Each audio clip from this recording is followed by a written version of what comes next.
All right, I'm using the online debugger. All right, and I've set this to the C language. Okay, we are still in the selection, so we are still working with the if condition, but this time we actually have a if else. So here is the if statement. So there is a condition here. All right, weight greater than 10. So there is a true block over here based on the condition, and there's a else, which is the false portion of the condition. Right? And the condition is if the weight is greater than 10. So now if I were to run this, okay, and they will ask me for the weight. So let's say if I were to give a weight that is less than 10, all right, 8, you will see the word juicy.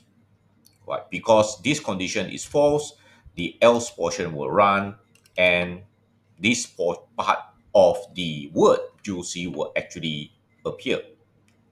But if I were to key something larger than 10, right, let's say 25, all right, and I were to hit enter, this time the word premium appear, which is over here.